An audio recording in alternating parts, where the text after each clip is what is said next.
Hey there, leader. I know how overwhelming leadership can be. I mean, trust me, I've been there. But my goal is pretty simple. I want to help you thrive. I want to help you find that sweet harmony between your professional drive and your personal life. And on my podcast, I love diving into the headaches of leadership and sharing real actionable solutions that'll help you not just survive, but thrive. And we talk about how to rise professionally without sacrificing your family life. And I even get pretty real about stories of struggle and triumph on finding harmony between both worlds. And I am beyond grateful that you are tuning into the podcast and following and engaging on social media and working on your personal growth. But did you know I'd love to walk alongside you personally on your leadership journey? I don't just preach personal development, I live it out. And that's why I'm super excited to share that I'm now a member of the Maxwell Leadership Certified Team.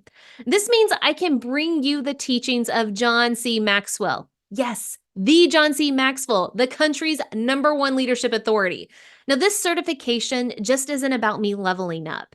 It's about showing you that I'm committed to delivering the very best guidance for you and your team.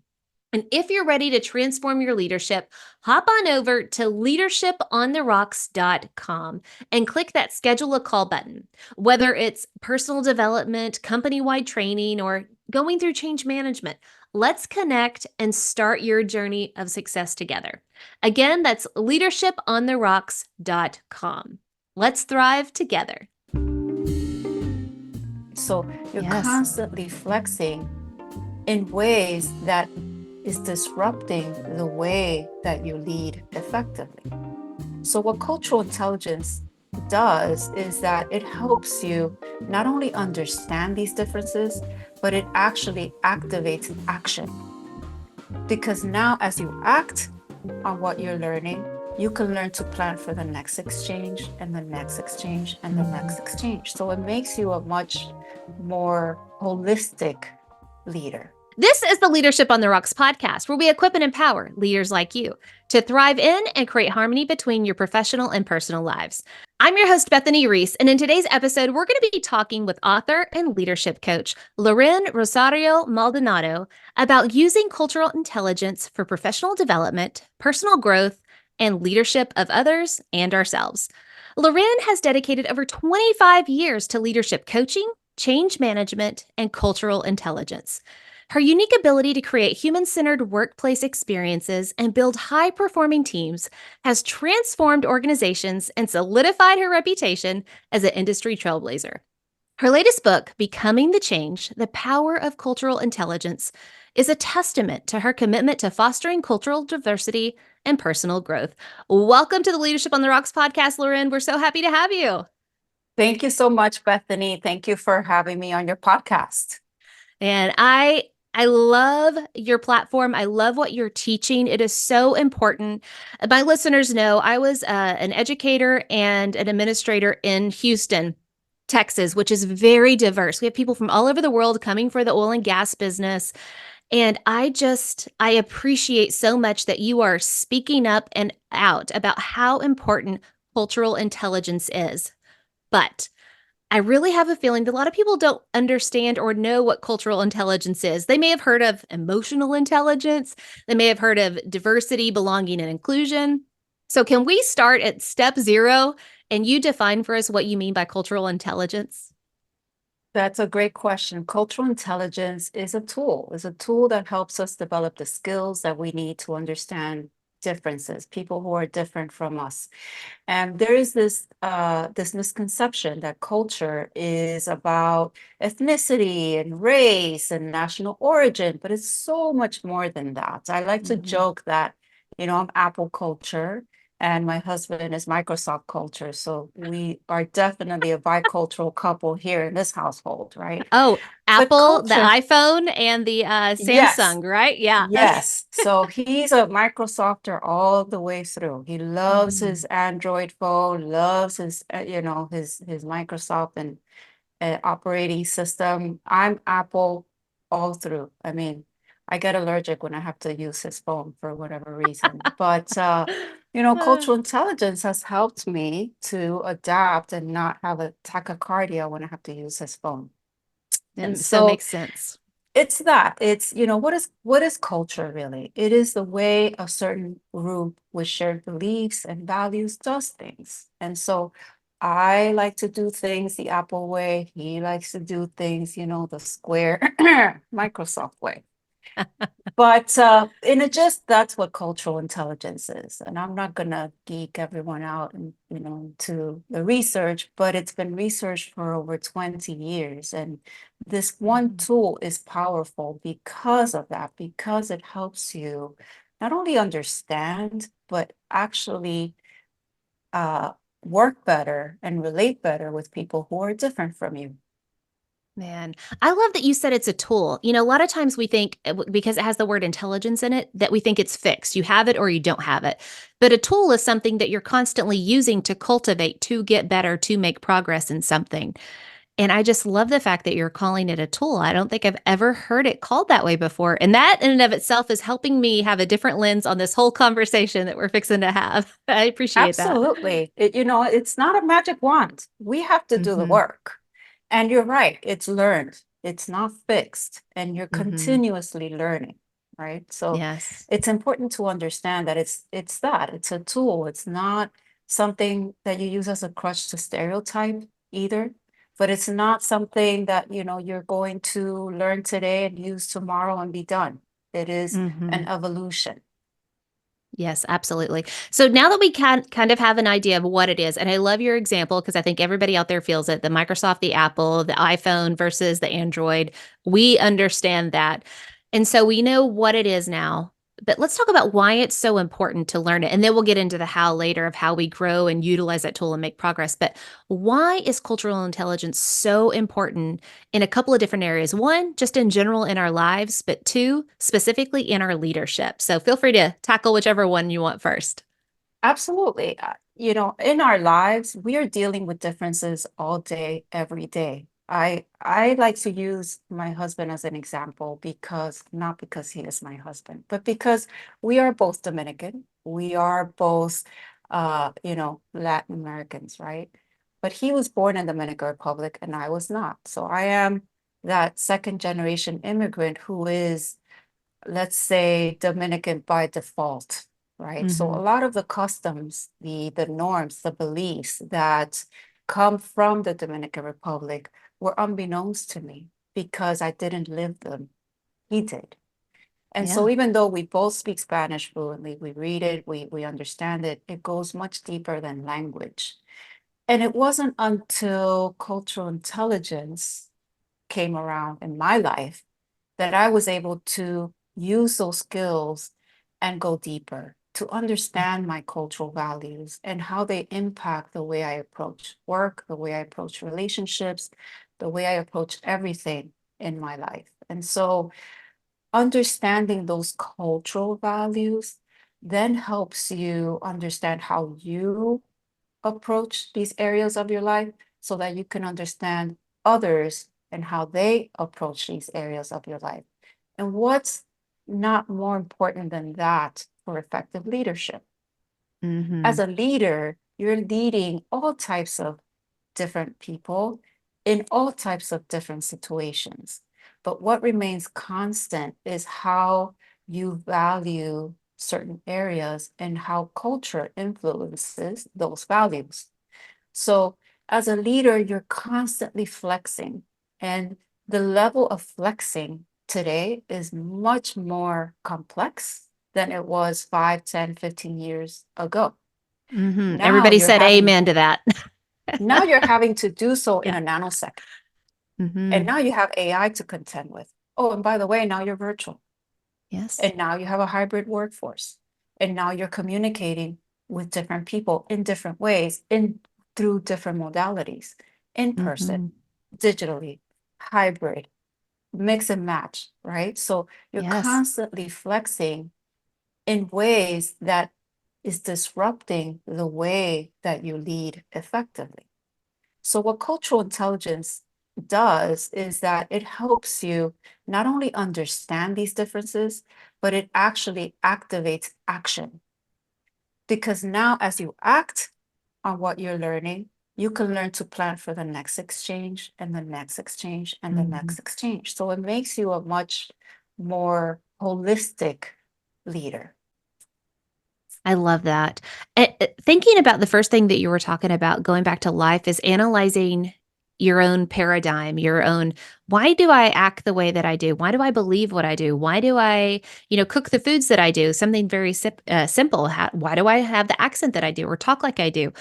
And we usually come from that paradigm that everybody is like me. Everybody's had the experiences that I've had. They have the same beliefs and values.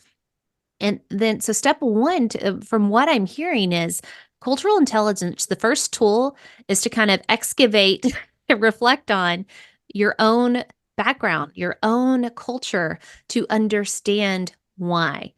And then it turns outward, where the tool is now working to understand others. So then you can better relate to one another. You have more understanding and empathy, and you can communicate better because, as you said, the cards are stacked against us.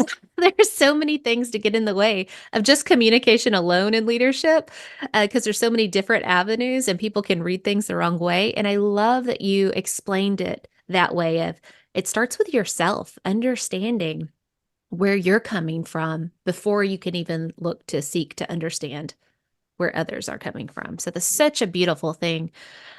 Does I know some people out there have heard about cultural competency. Does that play into cultural intelligence at all? That concept? They're a little bit different in the sense that cultural intelligence itself, the framework, the model, is based on the loci of intelligence. Okay. And so that is the biggest differentiator between the two. It's used interchangeably, right? Cultural Hmm. intelligence has 13 subdimensions that highlight the capabilities that you need to develop cultural intelligence. And so that is the biggest differentiator of the two. Awesome. Well, I want to dive into your book. You wrote a book and I love it. It's called Becoming the Change: The Power of Cultural Intelligence. Number one, I love the title of that, Becoming the Change. What inspired you to give the book this title? I was empowered to give it the title because I discovered the power of cultural intelligence myself. And as I'm a researcher at heart and by trade, I'm working on my PhD.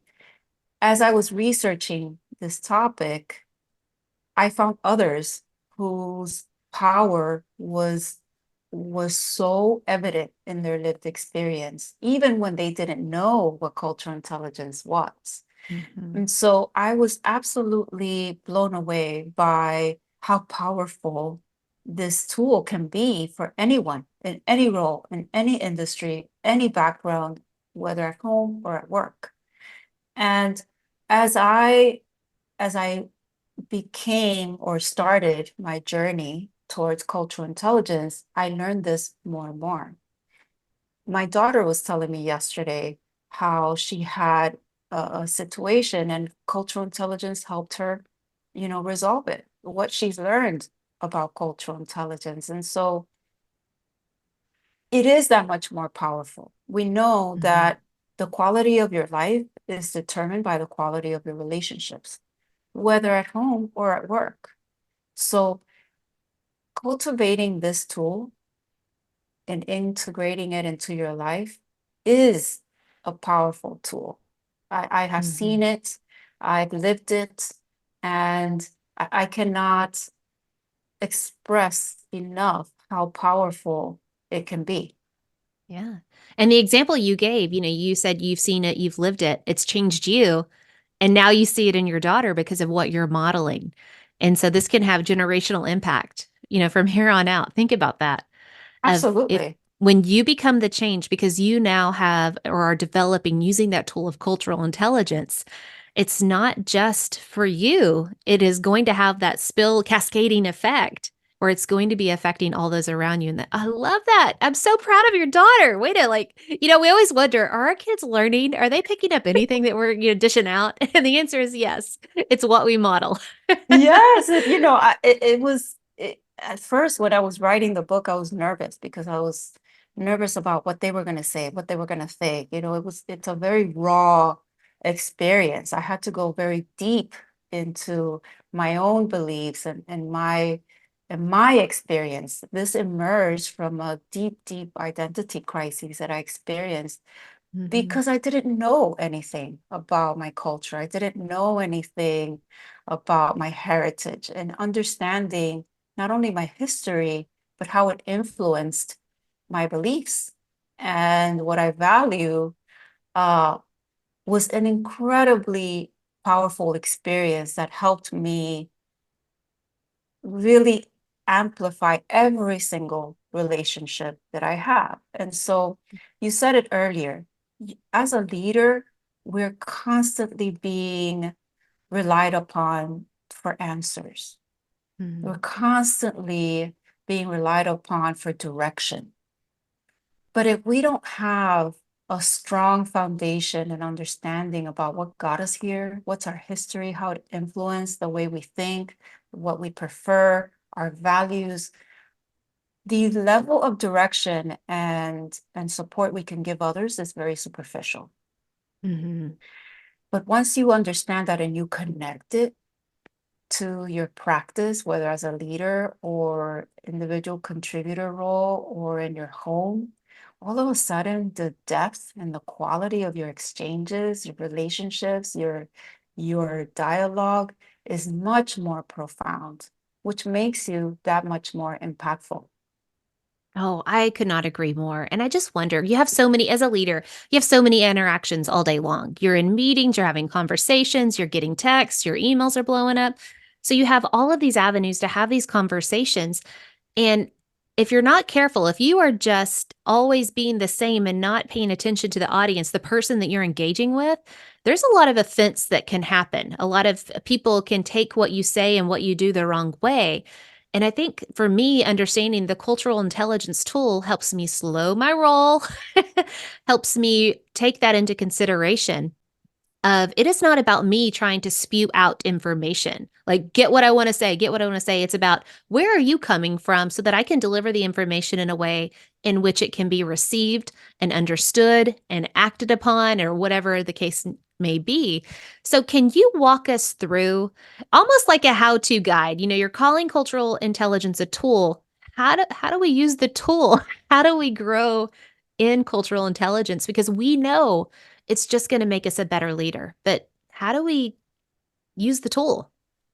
That's a great question, and a major reason why I included the choice playbook in the book, right? Because you always we always start thinking, wow, this is so profound. I want to do it.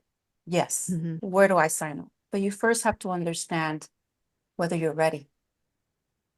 Oh, oh, self check. We talk a lot about looking in the mirror. That's hard. Hmm.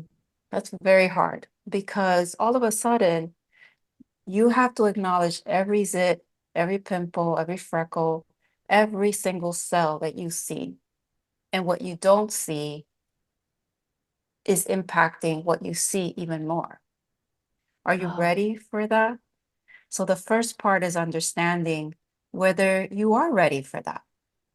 Why are you so curious about this and why is it important now? It goes much deeper than asking why, because asking why is very emotional. But understanding whether you're ready, asking, am I really ready? Am I on a scale of 1 to 10? Am I ready to do the work?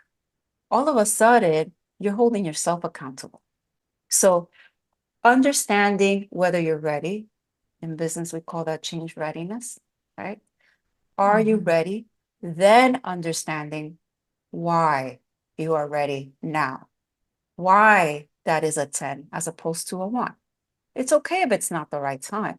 It's okay because you're being honest with yourself. And that's where the work begins. Then Mm, understanding who are you really impacting with this change? Is it yourself? Is it your family? Is it your team? Is it your organization? Why do they need this change from you? And why is that important? Right? Because once you get into the work, it's work. Looking in the mirror, identifying what's there, identifying what your values are, what makes you tick, where did Mhm. that come from? Is it inherited or is it inherent? That is a big, big distinction because a lot of our beliefs, a lot of our values have been handed off to us. Mhm. So understanding whether they are ours to begin with or not is part of the work because guess what? Now you have to unravel all of that. It feels like therapy. I couldn't help but think the whole time you're talking. It's almost like leadership therapy, well, life therapy of who am I and where did all of my habits come from? And how can I unpack that? And so, can you repeat that again? And I'm so sorry that I interrupted you. You said, it's asking the, am I ready? It's asking, why do I want to do this? And then it led to action. But what were the things in the middle? Can you say that In the again? middle is who needs me to do this? In business, we call it stakeholders. This is a very real way of thinking who is impacted by this change. Leadership is very broad. Leadership can be a practice or it could be an essence. Mm, You don't need a title to be a leader, right? We know that. We've seen many, many individual contributors who actually sometimes lead better than the ones with the title. We've that's seen true. that too, right? Yeah. It gets rocky to your point. So who is going to be impacted by this? Then you can go to step two, which is, okay, I'm committing to looking in the mirror. What's there? What are my beliefs? Are these mine? Right? You start taking perspective, you start taking inventory, and you start gaining perspective on that inventory. Oh, this is why I value time so much. Because Mhm. growing up, we were never allowed to be late. Never. It was a sin to be late. Or vice versa. Oh, this is why I'm always late because everyone in my family is always late. Or this Mhm. is why we always talk over each other because we always have something to say. And because we think time is not of the essence, we talk over each other. So you start understanding all these different nuances, taking inventory, understanding, and only then can you start taking action. You start taking action on what you know. Okay, this is how I prefer to approach time. Now I understand that about me. Is it mine to Mhm. begin with? This is how I was raised. But am I really bothered by this? If the answer is yes, then you move on to, okay, so I know that this is something that I value. Now I know, right? Humility is part of the playbook. I have to Mhm. be humble enough to know that not everyone is like me. You alluded to this earlier. And so, how can I coexist with someone who does not value time? As a leader, how am I leading the way for someone who views time differently? Right? This is one of Mhm. my stakeholders. I've already covered this in my change readiness phase. So, why do I need to flex in this moment? Because I've already committed to from the beginning. So as I'm taking this action, all of a sudden, this person feels seen and heard because they're being appreciated for who they are. They're not being changed in the process. You are not changing who you are in the process, but you are coexisting in the Mhm. same space. And then as you continue taking action, all of a sudden you're motivated and you're driven to do more and more and more. And this is the essence of cultural intelligence. I love it. I love it so much. And my listeners know I'm a visual thinker and I just think of that you're tending to the garden, you're cultivating, going back to it's a tool and you're loosening up the soil. If soil is hardened, things don't grow well in it except for weeds. And so you've really got to break it up and look at the individual parts and look at the nutrients and what it needs. And then, once you have that understanding, the soil is so much better to grow whatever it is, plant, fruit, vegetable that you want to do. And that's kind of what I'm picturing. And you mentioned something, you mentioned a nuance. I want to dive into that a little bit deeper, the cultural nuances. Because, like you were talking with time, and that was such a good example because people do view time differently based upon how they were raised. And we usually come to judging another person based upon the nuance of what we believe about time or how our family operated, but then we can easily slap a label on them and say they're a lazy employee just because they have a different view of time. It doesn't mean they produce less quality work. It doesn't mean that they don't do their job well. They just aren't on the same timeline as what maybe I am. Can you dive deeper into what is a cultural nuance and how it plays into all of this? Absolutely. So there are these 10 cultural value dimensions that impact our behaviors. They're called behavioral preferences. And you can be what's considered monochronic, where you view time in a very linear continuum. Mhm. Or you could be polychronic, where you view time in terms of in a nonlinear pattern, right? Time is more fluid. It is much more related to relationships and the quality of the experience as opposed to time itself. Mhm. And so when you're managing, let's say, for the most part, I am monochronic. I believe in agendas. I believe in starting on time. I believe in, time is money and ching, ching, ching every second that passes, right? The minute I open my eyes to the minute I fall asleep. But I've had employees who view time very fluidly. And I remember when I started learning about these behavioral preferences, I started realizing that there, I used before that point, I used to see it as, well, they just want to form a deeper relationship with me. They value the personal aspect of their work more than the work itself. Mhm. And I erroneously believed that that person did not like to achieve. When I learned about these differences and I learned the monochronic and the polychronic time orientation continuum, all of a sudden I was given a new dictionary to use when having the one-on-ones with this person. All of a sudden, conversations about time management were more related to the relationship of the exchange, the Mhm. experience of the exchange. And so I became curious, which is part of the playbook.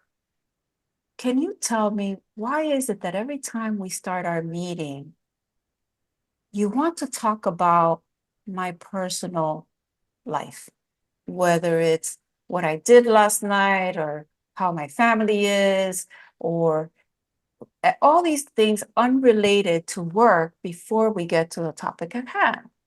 Mhm. And this person said, well, why wouldn't I ask? I value our relationship. You're not just a boss. You're not just my boss. You are a person. And I'm interested in knowing what's going on with you. I said, oh, okay.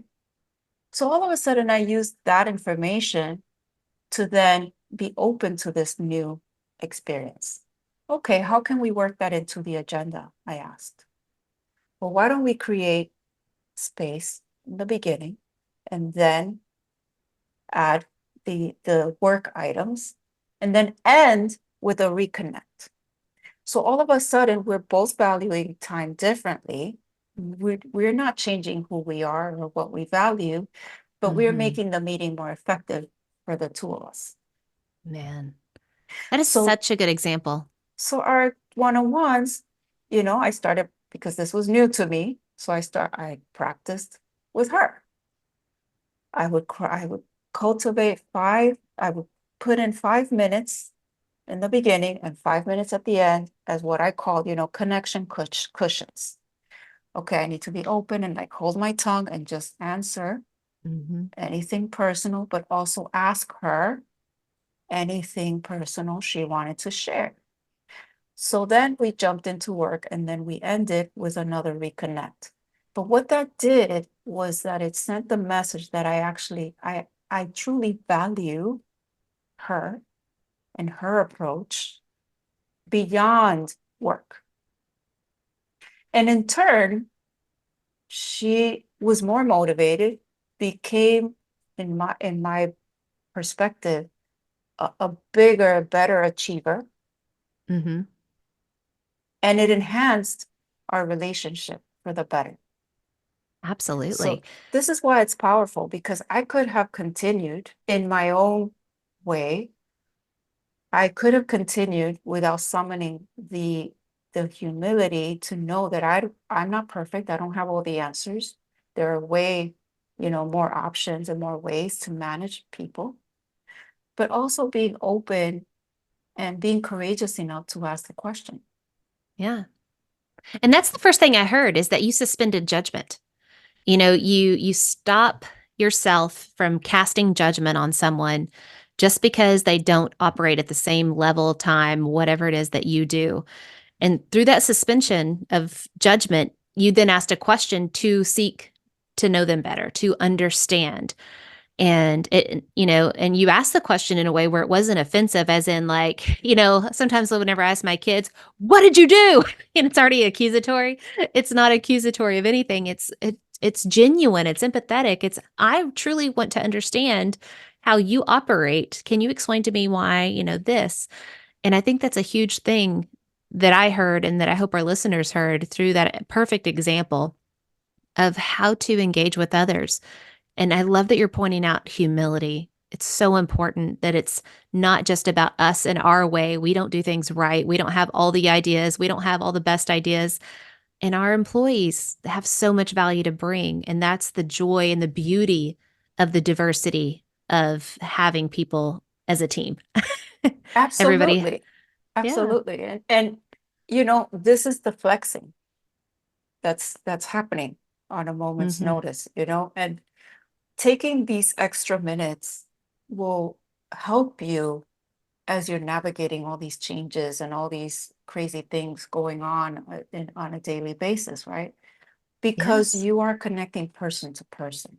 And another thing that it made me think of, as you're giving that example of suspending judgment, asking the question and flexing in the moment as you're calling it, it also keeps you from making and I've heard this terminology and some have, or maybe some haven't, microaggressions, where, and again, it goes to you're offending someone, whether intentional or unintentional, you're still doing something that feels like a slight. It feels like, I'm poking you just to see, what'll happen. Mhm. And again, it could be unintentional, but the more that we slow down our own and suspend our own judgments and our remarks and our quips and our comebacks and do more questioning, it helps remove that from the relationship, the working relationship. And hey, and based upon all the examples you've given, the marriage and the parenting as well. Like, this That's right. impacts every aspect of Every life, and it's so good. It's And true. It impacts everything, but it has to start with you. If you don't do the work with you first, you cannot get to that point where you can coexist with someone who is different from you at a very deep level. You can do so superficially, but mhm, where is the power in that? yeah. Where's the true leadership in that? And I think there's a huge issue of just companies now, talking about diversity, belonging, and inclusion. They'll have a training and say, our leaders, they know how to go, like, go forth and be inclusive and, appreciate diversity. And you are hitting the nail on the head. It is so personal. So, can you help us understand as leaders, what is that first step that we have to take within ourselves, within our hearts, within our minds and our mindsets and our paradigms and our thoughts and our actions and our words? What is that step that we have to take to make this become a tool that we actually use within our leadership? You first have to go within. You can't, you can't skip this one. You have to ask yourself the tough questions first. If you don't look in the mirror and do that work first and understand why is it that you want to do this work in the first place? Why are you a leader? Mm-hmm. Why do you want to lead others well? Is it because you're being mandated to do so? So what's important about that for you, right? Because we do have the power to choose. Why am I choosing this? Why now? And who's it for? Then you can start with, where do I come from? Mm-hmm. Who is me? We are multidimensional. There's all these different dimensions to us that many of which you can't even see. How do they come together and form who I am? What does my history have to do with it? How has it influenced every part of me? And then how does that part show up at work, at home, in our communities? And where do I go from there? And by the way, holding space for ourselves, Mm-hmm. holding space, having empathy for ourselves, for actually doing the work. Because now we've committed, let's give ourselves some grace in the process. Oh, that's huge. And that is hard. That's Giving hard. ourselves, yes, That's hard. absolutely. So, in thinking of all the work that you've done with cultural intelligence and going out and teaching this to other people and living it and seeing it, being cultivated in your own home with your children, what kind of impact do you hope this book will have on on your readers? The impact is deeper than even I can explain. But the mission is to motivate, to activate, and to elevate others across the globe, because this is that powerful. So this Mhm. book is educating people to actually go deeper in their relationships, starting with the relationship with yourself. You can't have a relationship with someone else if you don't have one with yourself. And you can't do that if you're not motivated to do so. So it's a tool to help you deepen your relationships. And we need that. I think that we live in such a fast paced world that we don't take time to analyze or reflect on anything hardly. We're just so No, busy. We don't know why we do no, what we do. We're mad no, scrolling social media, yet we don't know why because we don't take a hot second to say, whoa, why do I feel triggered by this? And then unpack those emotions to get to the heart of what is the heart issue I'm having. You exactly. know, We're we constantly just, going, going, going, going. But just like our cell phones need to be plugged in every day, so do we. mm-hmm. Some phones, charge faster than others. I'm not going to get into brands, but you're like a cell phone. You need to plug in. And that plugging in means plugging out, even if it's a minute. And you know what I hope? I hope a lot of people pick up this book, especially a lot of leaders that really have influence for change in the way that society is behaving. So, how do you hope that this book is going to contribute to the current conversation on just the topic of cultural differences, cultural diversity, cultural intelligence? How is your book going to help, support this conversation? It's going to provide a practical tool to help you have the conversation and very relatable. Every chapter includes prompts for reflection and perspective taking because we need that. Mm-hmm. But the book is written in such a way that you can use it in any moment, at any time, to refer to something you need in the moment. So you can carry it with you everywhere, maybe to prepare to have a conversation at home or at work. It can help you reference it when you need it, especially when it comes to, relating with others. Mm-hmm. Yes. And I think that this is a must have. I want you leaders out there listening, think about the people that you have conflict with. And it may not be external conflict yet. It may just be internally in your head as, you see them walk by and you go, ugh, why? Why do you feel that way about them? Pick up this book and analyze like look at yourself, why you believe what you believe, and why things get under your skin, why they're a pet peeve, or why you think this way about time or work ethic, or however that is. And then start looking at, okay, well, why am I rolling my eyes when this person walks by or I get this email from this person? And analyze. I love that you're talking about do the work. It starts with self. We say that a lot here. It starts with self, and then it will branch over and cascade into your relationships. It's so important. So, Loren, Can you give us some key takeaways? Our listeners, what can they apply from everything that you've shared with us that will help them apply this in their leadership? Great question. I would start with you and understanding not only what leadership means to you, but what do you mean to leadership? So take stock of that and understand that relationship, whether you have Mhm. the title or not. And then Excellent. understand whether you are ready to elevate that. Now that you understand this bi-directional relationship, now what? Do you change? The choice is yours. And if you do choose, are you ready? Ask yourself the hard questions. Are you ready on a scale of 1 to 10 to make the choice to elevate Mhm. your leadership? It's so good. Are you ready? We know, it almost feels like a church answer. Like we should say yes, but that may not be our real answer. No, no. Man. Well, let me ask you this. I love to ask an opposite question to get our listeners thinking an opposite way. If you had to give advice of saying, what is one poor decision you would warn our leaders to avoid? Like, don't do this one thing. You're better than that. What is the one thing our leaders should avoid doing? Please don't skip out on humility. Mhm. Ooh. Please do not skip out on humility. You do not have all the answers. You never will. And that's okay. When you're being called out on something, stop, pause, and consider what you're being told. Take perspective and then use that feedback. It's so important. Time and time again, leaders are being given feedback and they actually they fight harder and debate their position, which takes extra energy. I don't understand it.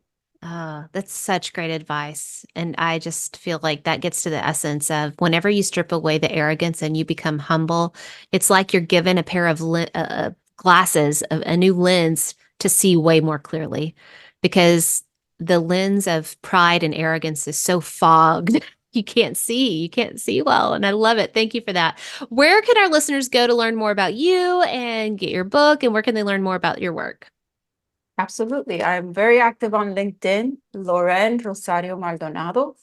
I also have my website, lorenrosario.com, and you can find my book, The Power of Cultural, Becoming the Change, The Power of Cultural Intelligence on Amazon and Kobo. Awesome. Well, I will have links in the show notes for all of that. And I just thank you so much, Loren, for being here, for hosting this important conversation to help us to just take a hot minute to suspend the judgment and say, whoa, who am I? What am I doing? Why am I behaving the way that I am? And doing that deep work because it's going to affect positively how we engage with other people and how we lead other people. So thank you so much for the work you're doing. Thank you so much. Thank you for having me on your podcast, Bethany. All right. Hey guys, until next time, continue putting in the work of building your life and leadership on the rocks, the essential rocks. God bless.